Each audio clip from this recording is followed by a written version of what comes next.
अस्सलाम वालेकुम। सच express news पर मिक्स बाइट की एक और एपिसोड के साथ मैं हूं आपका मेजबान शुएब अब्दुल्ला। नाज़रीन, 17 मार्च 2007 पाकिस्तान की क्रिकेट की तारीख का एक सियाह तरीन दिन माना जाता है। तो इस दिन ऐसा क्या हुआ था, आज वही हमारे प्रोग्राम का मौजू है। तो बात है ये सन 2007 की, जब इसी साल वेस्ट इंडीज के मैदानों पर 9वें आलमी क्रिकेट वर्ल्ड कप के मुकाबले मुनक्किद किए गए थे और यकीनन इस वर्ल्ड कप में पाकिस्तान की टीम भी हिस्सा ले रही थी। और उस वक्त पाकिस्तानी टीम के स्क्वाड में बड़े बड़े नाम शामिल थे, मसलन इंजमामुल हक, मोहम्मद यूसुफ, यूनुस खान, शुएब अख्तर, शाहिद आफरीदी, अब्दुल रज़ाक, कामरान अकमल, उमर गुल, मोहम्मद समी, इमरान नज़ीर वगैरह।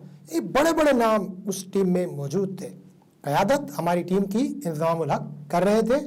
तो अब पाकिस्तानी टीम का जो इब्तदाई मैच था, पाकिस्तानी टीम मेज़बान वेस्ट इंडीज़ के खिलाफ खेल रही थी, लेकिन बदकिस्मती से पाकिस्तान वो मैच 54 रन से हार गया था। यानी पाकिस्तानी टीम को शिकस्त हुई थी 54 रन के मार्जिन से। जबकि दूसरी तरफ उसी ग्रुप में मौजूद दो दीगर जो टीमें थीं, जिम्बाब्वे और आयरलैंड, उनके दरमियान जो मैच खेला गया वो टाई हो गया था। तो अब जो है वो सूरत हाल काफ़ी इंटरेस्टिंग हो गई थी। यानी पाकिस्तान को अगले राउंड के लिए क्वालिफाई करने के लिए, यानी कि मेन राउंड के लिए क्वालिफाई करने के लिए बाकी दोनों मैचेस जीतने ज़रूरी थे। लेकिन पाकिस्तानी टीम और पाकिस्तान के जो फैंस थे वो काफ़ी रिलैक्स थे, क्योंकि वो जो दोनों मैचेस थे पाकिस्तान के, वो बिल्कुल ही इंतहाई कमज़ोर टीमों के साथ नहीं थे। पहला मैच पाकिस्तान ऑलरेडी जो था वो वेस्ट इंडीज के खिलाफ खेल के हार चुका था। तो अब बाकी जो दो मैचेस थे, एक मैच जिम्बाब्वे के खिलाफ था, जिसके खिलाफ पाकिस्तान का वर्ल्ड कप में विनिंग परसेंटेज 100% था। और वैसे भी अगर वर्ल्ड कप के अलावा भी बात की जाए तो पाकिस्तान का विनिंग परसेंटेज मोर देन 98% था जिम्बाब्वे के खिलाफ। यानी एक बात तो दे दी कि पाकिस्तान बआसानी जिम्बाब्वे को हराने में कामयाब हो जाएगा। जबकि दूसरी जो टीम थी वो आयरलैंड थी, वो उस टूर्नामेंट की एक इंतहाई कमज़ोर टीम मानी जा रही थी और इस ग्रुप की सबसे कमज़ोर टीम थी, क्योंकि पहली बार आयरलैंड की टीम वर्ल्ड कप खेल रही थी। जबकि दूसरी तरफ एक एक्सपीरियंस्ड और बड़े बड़े नामों मुश्तमिल पाकिस्तान की टीम थी। तो यकीनन जो क्रिकेट के माहिरीन थे, जो पंडित थे, वो यही बात कह रहे थे कि पाकिस्तान ये दोनों मैच जीत कर बआसानी मेन राउंड के लिए क्वालिफाई कर लेगा। तो अब पाकिस्तान का दूसरा मैच 17 मार्च को, जी हाँ 17 मार्च को सबाइना पार्क जमैका के ग्राउंड पर आयरलैंड की टीम के खिलाफ था। याद रहे, आयरलैंड की टीम पहली बार वर्ल्ड कप में शरीक थी, बिल्कुल अननोन से प्लेयर्स थे और उनके प्लेयर्स के बारे में मशहूर था कि ये तमाम के तमाम शौकिया प्लेयर थे। यानी ये तमाम बेसिकली क्रिकेट नहीं खेलते, कोई इंजीनियर है, कोई डॉक्टर है और कोई इस तरह के दीगर प्रोफेशनल है, डेंटिस्ट हैं और अलग अलग यानी उनके प्रोफेशन थे। और एक पूल की सूरत में वो टीम बनाकर उन्होंने अच्छी परफॉर्मेंस की और आगे पहुंचकर वो वर्ल्ड कप के लिए क्वालिफाई कर चुके। लेकिन दूसरी तरफ पाकिस्तान की एक मायानाज टीम बड़े बड़े नामों पर मुश्तमिल थी। तो यकीनन सबको यही था कि एक वन साइडेड मैच होगा और पाकिस्तान बआसानी जो है वो आयरलैंड को शिकस्त देकर अपनी यानी कि मुस्तहकम पोजीशन कर लेगी।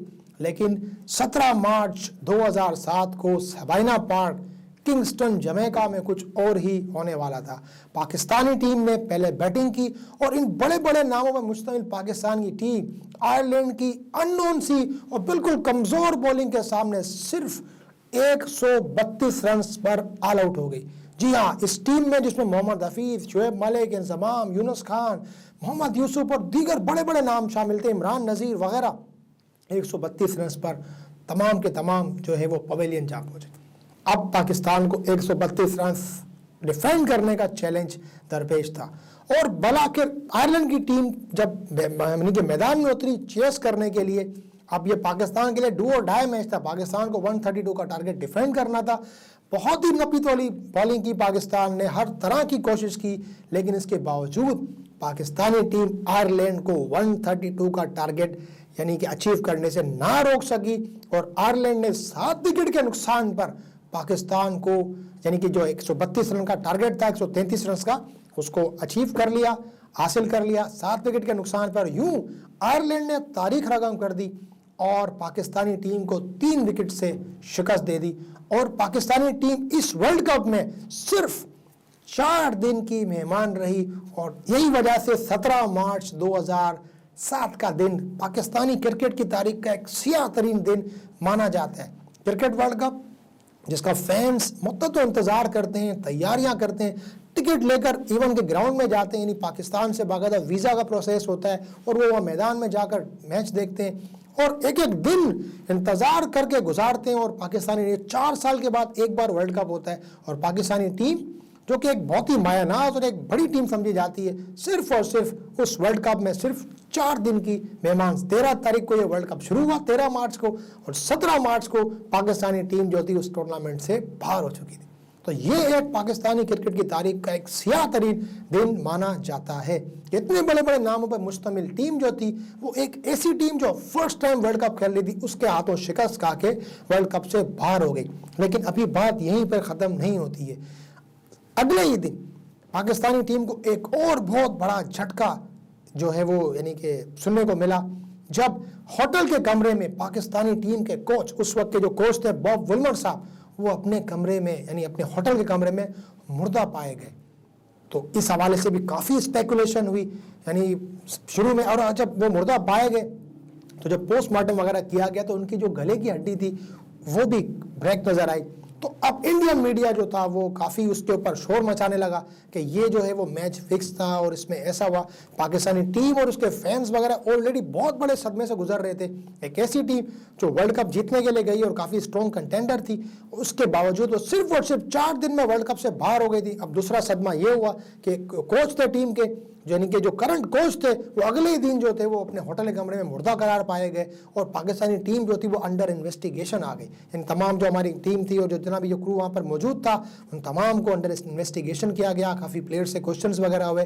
पाकिस्तानी टीम के लिए एक इंतहाई सख्त दिन था वो, और यकीनन जो फैंस थे और पूरी कौम के लिए काफ़ी यानी एक सदमे की बात थी। और इंडियन मीडिया उस पर यकीनन काफ़ी शोर कर रहा था कि ये फिक्स मैच था और उसके ऊपर जो है वो बॉब वुलमर साहब कुछ बोलने वाले थे, उसकी वजह से उनको रास्ते से हटाया गया है और बहुत सारे मामला। और उस मैच में एक और बात इंटरेस्टिंग हुई थी कि बॉब वुलमर साहब ने जो टीम सेलेक्ट की थी कप्तान वगैरह की मर्जी से, उसमें शुएब अख्तर को जो है वो शामिल नहीं किया गया था। तो एक ये भी यानी कि एक थ्योरी आ रही थी कि हो सकता है शुएब अख्तर जो है इस मामले में थोड़ा सा उन्होंने किरदार अदा किया और या कुछ कोई ऐसी मारदाड़ हुई है या कुछ इनका है। लेकिन फिर आगे जाकर इन्वेस्टिगेशन में ये साबित हुई कि जो बॉब वुलमर साहब थे वो इस इंतहाई सदमे को बर्दाश्त नहीं कर पाए थे और उनको हार्ट अटैक हुआ था, जिसकी वजह से वो यानी अपने बाथरूम यानी कि जो अपना रूम था उसमें जो बाथरूम थे उसमें वो गिर गए थे। और उस गिरने की वजह से काफ़ी वो नहीं बल्कि थे, तो गिरने की वजह से इनकी जो हड्डी यानी कि बिल्कुल चेहरे के सीध गिरे थे, इस वजह से जो गर्दन की हड्डी थी उस पर कुछ इनको चोट वगैरह आई थी। बाकी तो तमाम इनके जो रिपोर्ट्स थी और जो पोस्टमार्टम की जो बाकी फर्दर इन्वेस्टिगेशन भी, उसमें उनकी हार्ट अटैक जो था वो साबित हुआ। इस तरह जो ये इंडियन मीडिया का जो ये बहुत बड़ा शोर था वो ख़त्म हो गया था। लेकिन फिर कुदरत का करना क्या हुआ, यहाँ पर आपको ये भी यानी कि 17 मार्च को ही इंडिया की टीम का मुकाबला था बांग्लादेश की टीम के साथ। उसी वर्ल्ड कप की बात हो रही, 17 मार्च को ही इंडिया की टीम का मुकाबला था बांग्लादेश की टीम के साथ। उस वक्त बांग्लादेश की टीम बिल्कुल एक अनरैंक टीम मानी जाती थी, बिल्कुल यानी समझे कमज़ोर तरीन टीम थी। लेकिन इंडिया के साथ भी वही हुआ जो पाकिस्तान के साथ हुआ, यानी बांग्लादेश की कमज़ोर तरीन टीम ने इंडिया की एक सुपर यानी कि बहुत तगड़ी टीम को, जिसमें सचिन तेंदुलकर, राहुल द्रविड़, सौरव गंगोली, जहीर खान और इस तरह के बड़े बड़े नाम शामिल थे, MS धोनी, युवराज सिंह, बड़े बड़े नामों मुश्तमिल टीम को बांग्लादेश की एक छोटी सी टीम, एक कमज़ोर टीम ने शिकस्त दे दी। तो अब इंडिया के लिए भी काफ़ी मामला ख़तरनाक हो गया था 17 मार्च को। और फिर 20 मार्च को उनका मुकाबला था श्रीलंका के साथ, जो एक डू और डाई मैच था उनका। और श्रीलंका ने उस मैच में यानी 20 तारीख को श्रीलंका ने इंडिया को उस मैच में हरा दिया। तो यूँ इंडिया की टीम भी फर्स्ट राउंड से ही बाहर हो गई। यानी हमारे जख्मों पे थोड़ा सा मरहम ये हो गया, हम जो फैंस थे क्रिकेट के वो थोड़ा सा यानी कि उस पर रिलैक्स हो गए कि चले भी पाकिस्तान की टीम भी बाहर हुई है तो इंडिया की टीम भी उसी वक्त जैसे को तैसा नहीं। इंडिया ने बड़ा उसमें शोर मचाया कि पाकिस्तानी टीम के साथ ये हो गया वो हो गया, और फिर वही मीडिया अपनी मीडिया की तरह अपनी टीम की तरफ आ गया और अपनी टीम के वो जनाजे निकाले और बड़े प्रोटेस्ट किए और सब कुछ मामला हुए। यानी इंडिया और पाकिस्तान जो एक दो बड़ी टीमें थी 2007 के वर्ल्ड कप के फर्स्ट वीक में ही टूर्नामेंट से बाहर हो गई थी। यकीनन इस टूर्नामेंट के फॉर्मेट को बहुत ज़्यादा फिर क्रिटिसाइज किया गया और यकीनन ये बात भी उठाई गई कि ये जो पिचेस थी वो बिल्कुल सब कॉन्टिनेंट की टीम्स हैं उनके लिए फ्रेंडली नहीं थी। लेकिन फिर इसी वर्ल्ड कप में श्रीलंका ने, जो कि ताल्लुक एशिया से ही है, उसने बहुत अच्छी परफॉर्मेंस दिखाई और श्रीलंका की टीम फाइनल तक क्वालिफाई करने में कामयाब हो गई थी। तो अगर बात ये रही कि पिचेस वगैरह वहाँ पे इस तरह की थी तो यकीनन इस तरह की कोई फिर बात यहाँ गलत साबित हो गई, क्योंकि सब कॉन्टिनेंट की एक और टीम श्रीलंका थी, वो फाइनल में पहुंचने में कामयाब हुई। फाइनल में बड़ा अच्छा उन्होंने मुकाबला किया, लेकिन ऑस्ट्रेलिया को वो हराने में कामयाब ना हो सके। इस तरह वो वर्ल्ड कप जो था वो ऑस्ट्रेलिया जीतने में कामयाब हो गया था, लेकिन रनर्स अप जो था वो श्रीलंका, जो कि एक एशियन टीम है, वो रहा था। यकीनन इस बड़े ट्रेजेडी के बाद, एक ट्रेजेडी हम कहेंगे क्रिकेट की, पाकिस्तान और इंडिया की टीम काफ़ी उनमें फिर टूट फूट हुई, काफ़ी उस पर ले दे हुई और बहुत सारे मामलात हुए। और उसके बाद यकीनन इन टीमों ने बहुत सबक सीखा, क्योंकि 2008 में ठीक 1 साल के बाद T20 वर्ल्ड कप का इनेकाद किया गया था साउथ अफ्रीका में। और उस वर्ल्ड कप के फाइनल में आप यकीनन गैस कर रहे होंगे कौन सी 2 टीमें थी।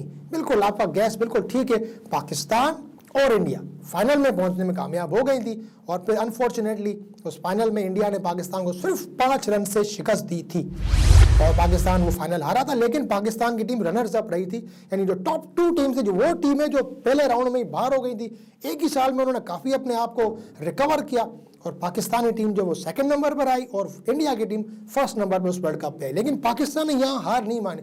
उसके वेरी नेक्स्ट ईयर कुछ यानी स्केजुअल आईसीसी का इस तरह से हुआ था कि एक अगेन 2009 में क्रिकेट का एक और वर्ल्ड कप मुनक्किद किया गया T20। उसमें पाकिस्तान ने यूनुस खान की क़यादत में वो वर्ल्ड कप पाकिस्तान जीतने में कामयाब हो गया था। तो यूं पाकिस्तान की टीम ने 2009 में और इंडिया की टीम ने 2008 में T20 वर्ल्ड कप जीतकर काफ़ी ये साबित कर दिया कि जो इतना बड़ा इंसिडेंट हुआ था 2007 के वर्ल्ड कप में वेस्ट इंडीज़ के मैदानों में, उसको काफ़ी हद तक उन्होंने कंपनसेट कर लिया।